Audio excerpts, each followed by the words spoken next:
ఇప్పుడు కాంగ్రెస్ వాళ్ళు ఏమంటారంటే బీఆర్ఎస్ డమ్మీ పెట్టారు అంటారు, బీఆర్ఎస్ బీజేపీ ఒకటి అంటారు, బీఆర్ఎస్ ఉంటారు కాంగ్రెస్ బీజేపీ ఒకటి అంటారు. ఇక్కడ కాంగ్రెస్ పార్టీ నాయకుడికి కేసీఆర్ కొడుకు దగ్గర దోస్తానం ఉన్నది. ఇక్కడ కేసీఆర్ కుటుంబంతో సాన్నిహిత్యం ఉన్నది. కానీ బీఆర్ఎస్ కాంగ్రెస్ కలిసి పోటీస్తున్నాయి. మంచి స్పందన ఉన్నది, వాళ్ళు సపోర్ట్ ఇస్తూ ఉన్నారు. 7 ఎమ్మెల్యేలు బీఆర్ఎస్ పార్టీ సంబంధించిన వాళ్ళు పోయినసారి. అయినా కూడా 89,000 ఓట్ల మెజార్టీతో మేము గెలవడం జరిగింది పోయినసారి. కాబట్టి ఈ ఎన్నికలు ఈ స్టేట్కి సంబంధించిన ఎన్నికలు కావు, ఇవి సెంట్రల్కి సంబంధించిన ఎన్నికలు, దేశానికి సంబంధించిన ఎన్నికలు. వాళ్ళిద్దరు కూడా సెకండ్ ప్లేస్ కోసం ప్రయత్నం చేస్తున్నారు. ఇద్దరు పోటీ పడుతున్నారు. ఎట్లా గెలవలేము, కనీసం సెకండ్ ప్లేస్ కన్నా మేము రావాలని చెప్పి ఓరుగురు పోటీ పడుతున్నారు. కాబట్టి చూద్దాం ఎవరు సెకండ్ ప్లేస్ వస్తారో చూద్దాం. ఫస్ట్ 2 ఇయర్స్ కోవిడ్తో పోయింది. 3 ఇయర్స్లో 12,000 crores పైగా నేను నిధులు తీసుకొచ్చి అభివృద్ధి చేసినాం ఇక్కడ. కాబట్టి అందరు అనుకునేది ఏంటంటే ఈ ఫోన్ ట్యాపింగ్ పైసలే వీటికి వచ్చినాయి, ఇక్కడనే ఆ పైసలే ఖర్చు పెట్టే ప్రయత్నం చేస్తున్నారు. ఇలా లీడర్లను కొనుగోలు చేస్తున్నారు. 20 లక్షలు 25 లక్షల రూపాయలు ఇచ్చి డబ్బులు కొనుగోలు చేసే ప్రయత్నం చేస్తున్నారు. టీఆర్ఎస్ పార్టీ మీద ప్రభుత్వం మీద కొట్టాడింది మేమే, జైలుకు వెళ్ళింది మేమే, లాఠీ దెబ్బలు తిన్నది మేమే, కేసులు భరించింది మేమే. కానీ అయినా 6 గ్యారెంటీల పేరుతో కాంగ్రెస్ పార్టీ ఇచ్చిన హామీలను నమ్మిన ప్రజలు కాంగ్రెస్ పార్టీ ఓటేశారు. నమస్తే, welcome to news meter interview series with Lok Sabha candidates. మనతో పాటు ఉన్నారు బీజేపీ మాజీ అధ్యక్షులు, కరీంనగర్ లోక్సభ బీజేపీ అభ్యర్థి శ్రీ బండి సంజయ్ గారు. నమస్తే బండి సంజయ్ గారు. మొదటగా లోక్సభ ఎన్నికల ప్రచారం ఎలా సాగుతుంది? బ్రహ్మాండంగా సాగుతున్నది. పబ్లిక్ నుంచి మంచి స్పందన ఉన్నది, వాళ్ళు సపోర్ట్ ఇస్తూ ఉన్నారు. మోడీ గారిని మళ్ళీ తిరిగి ప్రైమ్ మినిస్టర్ చేయాలి, ప్రధానమంత్రి చేయాలని చెప్పి ఒక ఆలోచనతో ప్రజలందరూ ఆల్రెడీ తప్పకుండా బీజేపీకి ఓటు వేయాలని నిర్ణయించుకున్నారు. కాబట్టి ఎక్కడ పోయినా కూడా మాకు స్వాగతం పలుకుతున్నారు. తప్పకుండా బీజేపీ ఓటేస్తామని చెప్తున్నారు. భారీ మెజార్టీతో గెలుస్తామని చెప్పి నమ్మకం, విశ్వాసం మాకు ఏర్పడ్డది. కరీంనగర్ కింద ఉన్న 7 సెగ్మెంట్లలో కాంగ్రెస్ 4 ఎమ్మెల్యేలు ఉన్నారు, బీఆర్ఎస్కి 3 ఉన్నారు. అది మనకు డిసడ్వాంటేజ్ ఒకే అవకాశం. 7 ఎమ్మెల్యేలు బీఆర్ఎస్ పార్టీ సంబంధించిన వాళ్ళు పోయినసారి. అయినా కూడా 89,000 ఓట్ల మెజార్టీతో మేము గెలవడం జరిగింది పోయినసారి. కాబట్టి ఈ ఎన్నికలు ఈ స్టేట్కి సంబంధించిన ఎన్నికలు కావు, ఇవి సెంట్రల్కి సంబంధించిన ఎన్నికలు, దేశానికి సంబంధించిన ఎన్నికలు. కాబట్టి ప్రజలందరికీ ఆలోచన తెలుస్తుంది. కాబట్టి ఇవి నరేంద్ర మోడీ గారిని ప్రధానమంత్రి చేసేటువంటి ఎన్నికలు అనేటువంటి ఆలోచన ప్రజల్లో కూడా వచ్చింది. ఇక్కడ పోయినసారి 7 బీఆర్ఎస్ ఉన్నా మేము గెలిచినాం. ఈసారి భారతీయ జనతా పార్టీ ఒక్క ఎమ్మెల్యే లేకుండా తప్పకుండా ప్రజల ఆశీర్వాదంతో గెలుస్తాం. భారీ బడ్జెట్తో గెలవడం కూడా అవకాశాలు ఉన్నాయి. ప్రధానంగా ఇక్కడ పోటీ కాంగ్రెస్, బీజేపీ, బీఆర్ఎస్ 3 ఉన్నాయి. మీకు ప్రధాన ప్రత్యర్థి ఎవరు? ఇప్పుడు వాళ్ళిద్దరు కూడా సెకండ్ ప్లేస్ కోసం ప్రయత్నం చేస్తున్నారు. ఇద్దరు పోటీ పడుతున్నారు. ఎట్లా గెలవలేము, కనీసం సెకండ్ ప్లేస్ కన్నా మేము రావాలని చెప్పి ఓరుగురు పోటీ పడుతున్నారు. కాబట్టి చూద్దాం ఎవరు సెకండ్ ప్లేస్ వస్తారో చూద్దాం. అయితే 2019 ఎన్నికల్లో బండి సంజయ్ లోకల్గా ఆయన ఇమేజ్తో గెలిచారనేది ఇస్తున్నమాట. అయితే ఈ మధ్యలో 5 ఇయర్స్లో మీరు సిట్టింగ్ ఎంపీగా అంటే మీరు కొంచెం అందుబాటులో లేకపోవడము, లేకపోతే లోకల్ క్యాడర్కి ఎక్కువ టైం కేటాయించలేకపోయి, ఇవన్నిటి ధర్మిలా ఇప్పుడు మోడీ ఇమేజ్ మీదనే బండి సంజయ్ గారు ఫైట్ చేస్తున్నారు అనేది వినిపిస్తుంది. మోడీ మా పార్టీ నాయకుడు, మందర్ స్ఫూర్తి, తప్పకుండా మోడీ మీద గెలుస్తాయి. ఇప్పుడు మోడీ గారిని ప్రధానమంత్రి చేయడానికే ప్రజలు నిర్ణయించుకున్నారు.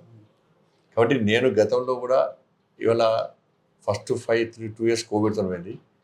3 ఇయర్స్లో 12,000 crores పైగా నేను నిధులు తీసుకొచ్చి అభివృద్ధి చేసినాం ఇక్కడ. కాబట్టి రాష్ట్ర అధ్యక్షుడిగా అయిన తర్వాత నేను ఫైట్ చేసిన తీరు అవన్నీ చూసిన తర్వాతనే ప్రజల వల్ల నాకు మద్దతు చెప్తూ ఉన్నారు. ప్లస్ క్యాడర్ ఎప్పుడు నాకు క్యాడర్ అందుబాటులో ఉంటాడు, క్యాడర్ నేను అందుబాటులో ఉంటాను. నేను కేవలం క్యాడర్ నమ్ముకొని లీడర్షిప్ ఇస్తున్నాను. ప్లస్ మా క్యాడర్ నారాజే క్యాడర్ మాకు కాదు. మా క్యాడర్ స్వార్థం కోసము, స్వలాభం కోసం పనిచేసేటువంటి క్యాడర్ కాదు. వీళ్ళు ఎప్పుడు ఎక్కడున్నా కూడా దేశం కోసం, ధర్మం కోసం పనిచేసేటువంటి క్యాడర్. అన్నిటికీ తెగించి కొట్టాడనేటువంటి కార్యకర్తలు మా వాళ్ళందరూ కూడా. అందరి మీద కేసులు ఉన్నాయి. నేను 7 ప్రజా సంగ్రామ దేశం కూడా కన్వీనర్ కార్యకర్తలు వస్తారు. కాబట్టి ఇదంతా కూడా ఇతర పక్షాలు చేస్తున్న ప్రచారం. గాంధీ సంకల్ప యాత్ర చేసిన ఇక్కడ, ప్రజా సంగ్రామ యాత్ర చేసిన ఇక్కడ, దాంతోపాటు ప్రజాహిత యాత్ర కూడా ఇక్కడ చేసినాం మేము.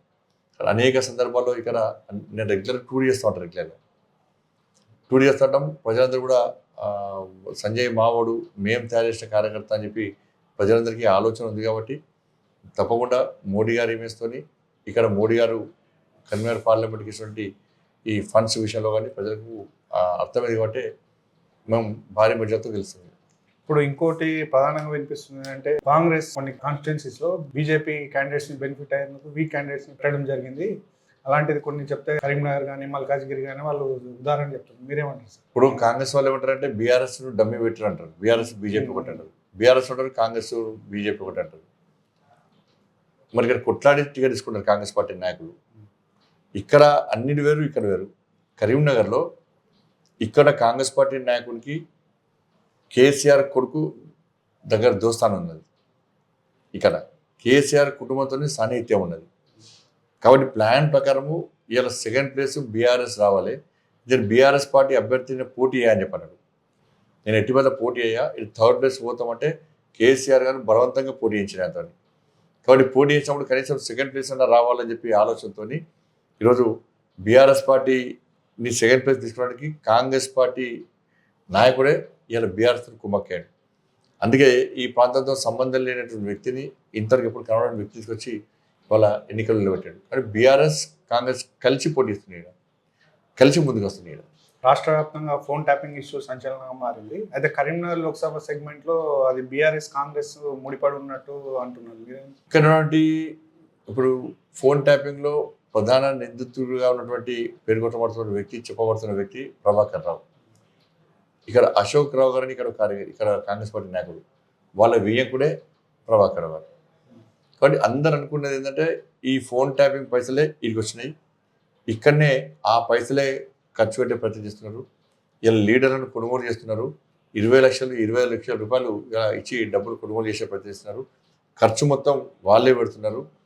ఎందుకంటే బీఆర్ఎస్ గెలిచినా మా వాళ్ళే, కాంగ్రెస్ గెలిస్తే ఇవాళ రేపు ప్రభుత్వం ఒత్తిడి తీసుకురావచ్చు, ఒత్తిడి తీసుకొచ్చి ఈ ఫోన్ ట్యాపింగ్ కేసును క్లోజ్ చేసుకోవచ్చు అన్న ఆలోచనతో చేస్తున్నారు. ఎందుకంటే ఇది ఓన్లీ పార్లమెంట్ ఎన్నికలకు మాత్రమే రాలేదు.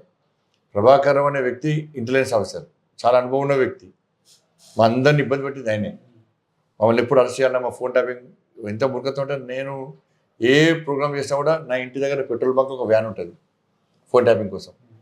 ఇట్లా ఆయనే నెక్స్ట్ ఎలక్షన్స్లో కాంగ్రెస్ పార్టీ ప్రభుత్వం రాబోతున్నది. అసెంబ్లీ ఎన్నికల్లో కాంగ్రెస్ పార్టీ ప్రభుత్వం రాబోతుంది. కాబట్టి కాంగ్రెస్ పార్టీ నాయకులను మనం మంచిగా చేసుకోవాలని చెప్పి అసెంబ్లీ ఎన్నికల్లోనే ఇవాళ ఆయన ఇక్కడ కాంగ్రెస్ పార్టీ నాయకులకు డబ్బులు ఇచ్చాడు.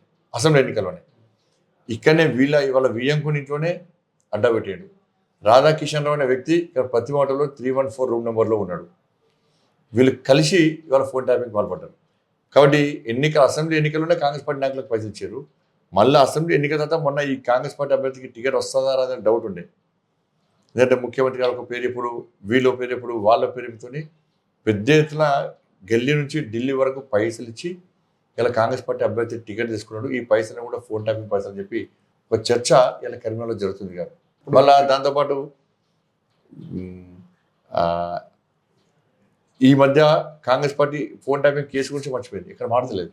అన్ని అనుమానాలు వస్తున్నాయి. బండి సంజయ్ గారు గెలిచి కేంద్రంలో బీజేపీ మళ్ళీ అధికారంలోకి వస్తే మీకు ఒక ఉన్నతమైన పదవి దొరికే అవకాశం ఉందని పొలిటికల్ విశ్లేషకులు అంటున్నారు. అయితే మీరు కరీంనగర్ ప్రాంతాన్ని డెవలప్మెంట్ పరంగా ఏమైనా విజన్ పెట్టుకున్నారా సార్? గతంలో ఏ విధంగా మేము ప్లాన్ చేసినాము అదేవిధంగా విద్యా సంస్థల నిర్మాణం కానీ, ఏర్పాటు చేయడం కానీ, ప్రజలకు ఉన్నటువంటి కనీస సౌకర్యాలు, ఇంటర్నల్ లింక్ రోడ్స్ కానీ ఇవన్నీ కూడా మేము ప్లాన్ చేస్తున్నాం.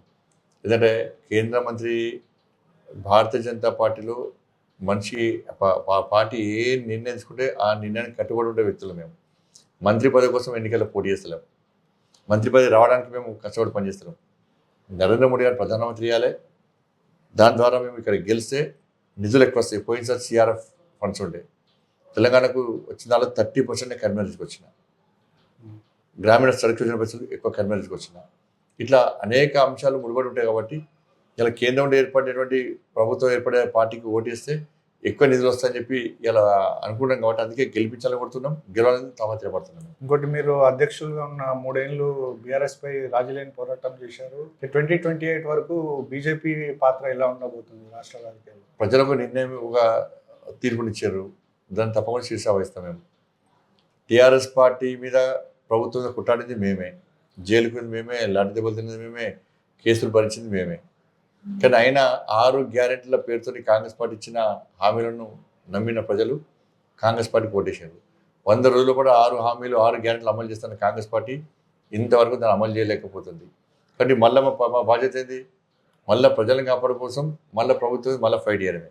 ఎందుకంటే 2500 రూపీస్ మహిళల అకౌంట్లో ఇస్తున్నారు, ఏలే.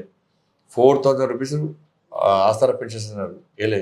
15,000 రూపీస్ ఇవాళ రైతులకి అకౌంట్లు ఇస్తున్నారు, అవేలే. 12,000 రూపీస్ ఫార్మర్ లేబర్కి ఇస్తున్నారు, అది ఇవ్వలే. 5 lakhs రూపీస్ ఇల్లు జాగా లేనోకి ఇస్తున్నారు, అది ఇవ్వలే. 1 తుల గోల్డ్ ఇస్తున్నారు, అది ఇవ్వలే. ఇవన్నీ విషయాలు కూడా నెక్స్ట్ ఫైట్ చేసేది మేమే, కుట్టాడేది మేమే, ప్రజలకు అండగా ఉండేది కూడా మేమే. కానీ తప్పకుండా మా పందాన్ని అదే విధంగా కొనసాగిస్తాం. థ్యాంక్స్ సంజయ్ గారు, all the best for the election. Thank you. So that was our interview with Bandi Sanjay గారు.